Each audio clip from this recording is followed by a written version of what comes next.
Oke, sebelumnya Assalamualaikum warahmatullahi wabarakatuh.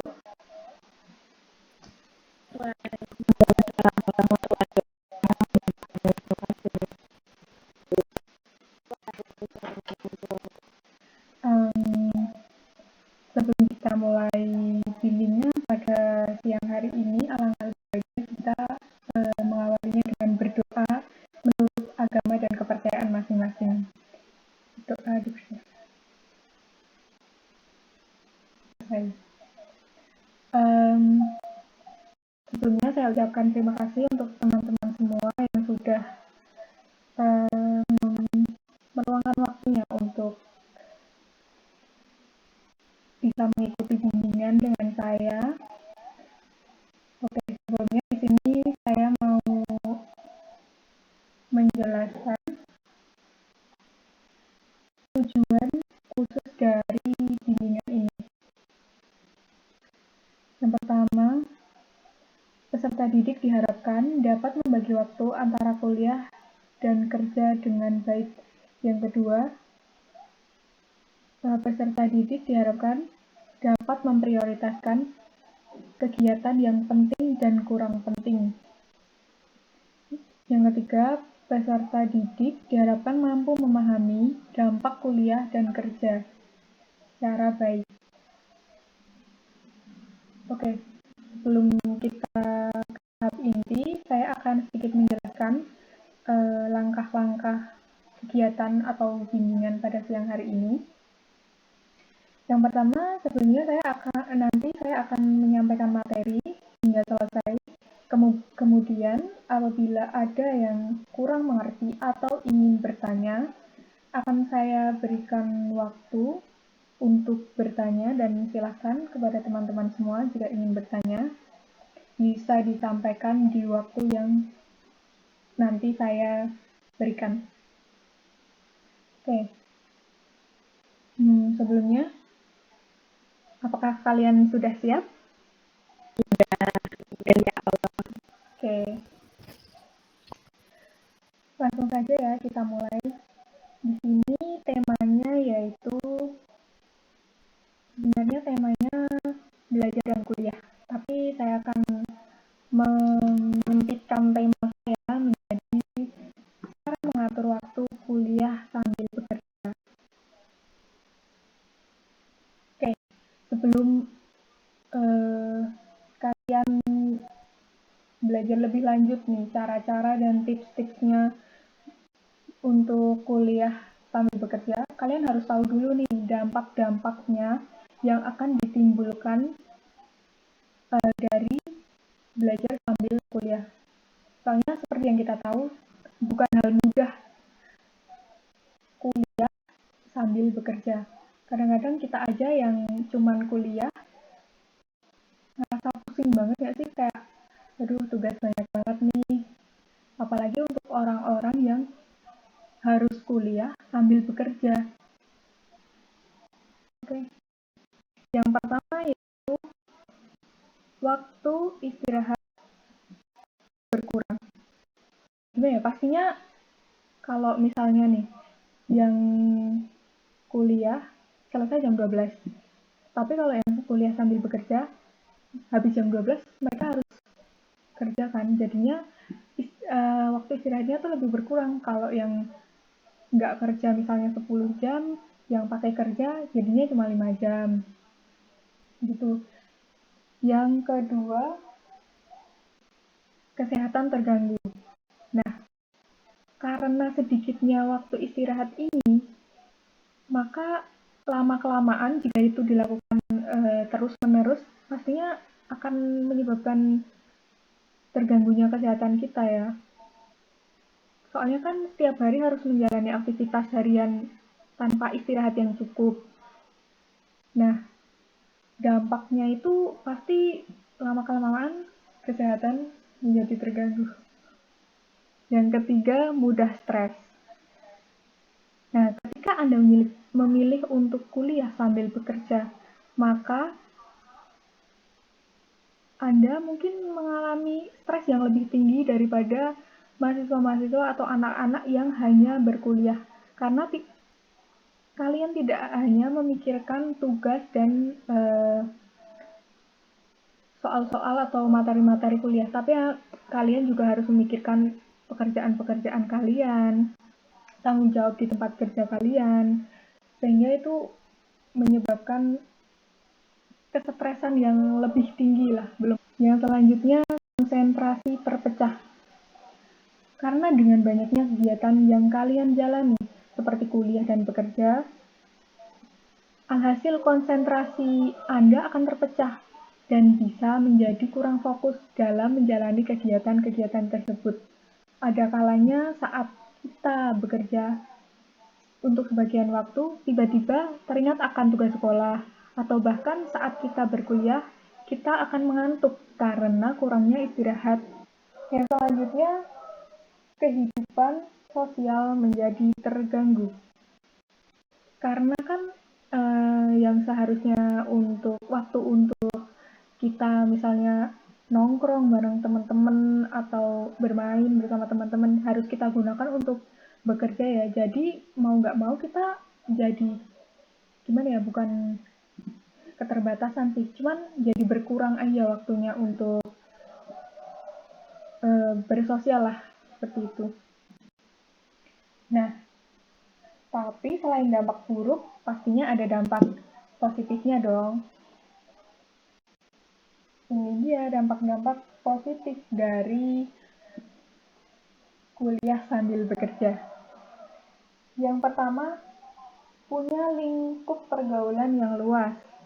Karena kalau kita bekerja sambil kuliah itu berarti teman-teman kita nggak cuman yang di kampus aja. Teman-teman kita ya ada juga yang di tempat kita bekerja. Jadinya ya pastinya relasinya lebih luas lah. Yang selanjutnya, pandai bersosialisasi. Karena saat terjun ke dunia kerja, kamu dituntut untuk dapat bersosialisasi dengan banyak orang. Yang selanjutnya, memiliki banyak pengalaman. Saat bekerja, sesekali pasti ada menemui kesulitan. Pasti. Dan dari sinilah mental serta percakapanmu diuji. Layaknya menghadapi ujian tengah semester saat kuliah. Masalah pekerjaan itu juga harus dituntaskan dengan baik. Yang nantinya segala pengalaman-pengalaman yang sudah diperoleh ini akan membantumu di kemudian hari. Yang selanjutnya, satu langkah lebih maju dibanding yang lain. Kita lebih punya pengalaman gitu loh. Ibaratnya mereka hanya dibekali ilmu, tapi kita udah mempraktekkan. Jadi kalau kita lulus nanti, kita lebih gampang beradaptasi dengan dunia kerja, lebih siap menghadapi masa depan.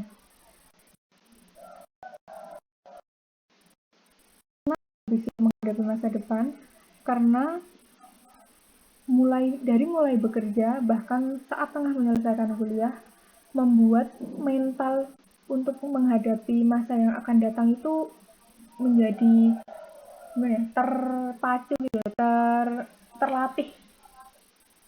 Dan setelah mengantongi gelar sarjana, tentu kamu nggak bakal galau mau cari kerja apa atau enaknya bikin usaha apa. Dapat tambahan uang jajan. Enaknya bekerja sambil kuliah itu kita jadi punya uang jajan sendiri gitu loh, yang biasanya cuma dikasih 100.000 karena kita kerja, maka uang jajan kita jadi tambah. Buat kalian yang mau kuliah sambil kerja terus ngerasa takut karena nanti bisa sakit atau istirahat berkurang, nggak bisa main sama teman-teman atau yang lainnya, jangan khawatir, kami punya tipsnya. Ini adalah tips bekerja sambil kuliah. Maaf ya, ini typo. Pertama, atur planning harian. Ini harus banget diterapin buat kalian yang kuliah sambil bekerja. Karena dengan membuat planning harian, tidak ada yang terlewat dan tidak ada yang waktu yang terbuang sia-sia. Yang kedua, manfaatkan waktu senggang sebaik-baiknya. Karena waktu kalian untuk bersantai atau senggang kan tidak banyak ya. Maka kalian harus benar-benar memanfaatkan waktu kalian itu dengan sebaik-baiknya. Bisa dengan untuk mengerjakan tugas-tugas di kampus atau untuk belajar dan lain sebagainya. Yang selanjutnya, kerjakan tugas sebelum deadline. Ini sangat-sangat membantu karena kita jadi lebih tertata gitu loh. Maksudnya kita dapat tugas langsung dikerjakan, besok-besok jadi tugasnya tuh nggak numpuk gitu loh. Mungkin saking ditumpuknya, kadang kan kita juga sampai lupa. Dan kita kan bukan orang yang setiap waktu bisa mengerjakan soal ya. Selanjutnya, berani menolak ajakan di luar prioritasmu, kecuali memang benar-benar memiliki waktu senggang. Yang terakhir, saat weekend atau libur, lakukan kegiatan yang menyenangkan. Jadi kalian harus benar-benar memanfaatkan waktu libur kalian untuk bersenang-senang. Dan untuk selain bepergian, kalian juga berhak banget ngasih reward ke diri kalian karena kalian udah bekerja keras banget, udah kuliah, udah kerja. Misalnya kalian pengen beli gadget harganya 30 juta. Kalau kalian punya, mampu, nggak apa-apa, silahkan. Anggap aja itu reward buat diri kalian sendiri karena kalian sudah bekerja keras. Untuk yang selanjutnya, sesi tanya jawab. Kepada yang ingin bertanya atau belum jelas bisa ditanyakan. Silakan, Mbak siapa? Saya Lisa Prameswari, izin bertanya. Silakan, Mbak. Ya, jadi di saya itu ada yang kuliah sambil bekerja. Ya. Nah, tetapi di perjalanan entah merasa terlalu stres atau capek dengan kegiatan-kegiatannya, mereka itu akhirnya memutuskan untuk tidak melanjutkan kuliah lagi. Nah, ada nggak tips-tips biar kita tetap konsisten menjalani kedua itu? Oke. Berarti tips buat kita tetap konsisten menjalani keduanya sampai selesai gitu ya, Mbak? Kalau untuk kasus-kasus seperti itu, pastinya punya banyak faktor ya. Maksudnya itu juga bisa terjadi karena individunya sendiri.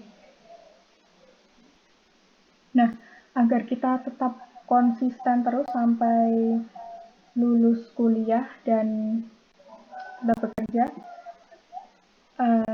kita harus ingat nih tujuan awal kita itu apa. Misalnya kalau tujuan awal kita itu kuliah. Kedua, mencari motivasi untuk kayak tetap lanjut kuliahnya gitu loh. Misalnya karena orang tua atau karena ada cita-cita yang harus digapai. Kalau semakin dijalani kok malah semakin nilai dan IPK-nya turun di tempat kerjaan atau tidak berkompeten atau staminanya menurun dan lain sebagainya. Pilih satu kegiatan yang menurut kalian penting dan sesuai tujuan awal. Kalau tujuan awalnya itu kuliah, pilih kuliah. Tapi kalau untuk orang-orang yang bekerja untuk membiayai kuliah sendiri, ini kalian bisa kayak ngasih reward itu buat diri sendiri, bisa dengan liburan, cuti kerja, maybe itu mungkin sangat membantu ya, atau membeli barang-barang seperti yang sudah saya sampaikan tadi.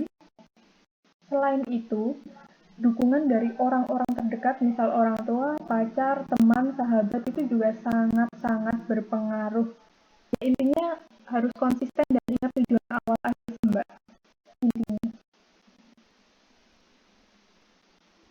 Baik, terima kasih. Sama-sama. Sesi yang selanjutnya adalah sesi tebak-tebakan atau ice breaking buat kalian. Saya punya tebak-tebakan, nanti yang bisa jawab tebak-tebakannya akan saya kasih voucher untuk makan di rumah makan Mbak Diva. Karena saya sudah bekerja sama dengan Mbak Diva. Oke. Ini clue-nya, kalian excited nggak sih? Excited sekali. Oke. Ini tebak-tebakan ya, ringan aja. Clue-nya makanan khas daerah ya. Ini cepetan, yang bisa jawab langsung jawab aja. Aku terbuat dari sagu yang tidak berasa atau tawar. Aku dimakan menggunakan sumpit. Apakah aku? Papeda. Oh my god. Dari mana Mbak Papeda kira-kira? Tahu nggak? Tahu. Papeda itu dari Papua ya teman-teman. Oke, selamat Mbak Diva dapat voucher makan gratis di rumah makan Diva. Ya, Yang terima selanjutnya, kasih. ya, makanan khas daerah lagi ya. Ini gampang banget sih, kalian pasti udah pernah makan semua. Aku terbuat dari tepung sagu dan ikan tenggiri. Aku dimakan dengan kuah. Apakah aku dan dari mana asalku? Pempek bukan, Bu. Ya, benar. Dari mana pempek itu, Mbak Marisa? Di Palembang. Oke, benar sekali. Selamat ya Mbak Marisa dapat voucher makan gratis di rumah makan Diva. Kota pahlawan di mana? Ada yang tahu nggak? Surabaya. Oke. Mbak Diva ini pintar ya. Em, aku terbuat dari singkong, rasanya manis dan berwarna-warni. Apakah aku? Benar sekali, Mbak Lilith. Itu dari mana, Mbak Lilith?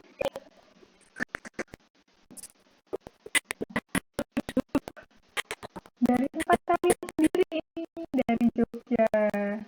Gitu.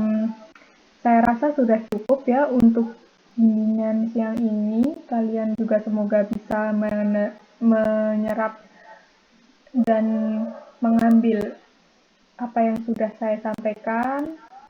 Dan saya juga mohon maaf apabila banyak kata-kata dan materi yang saya sampaikan itu mungkin tidak berguna atau kalian udah tahu. Semoga kalian sehat selalu dan semoga hari-hari kalian menyenangkan. Terima kasih. Wassalamualaikum warahmatullahi wabarakatuh.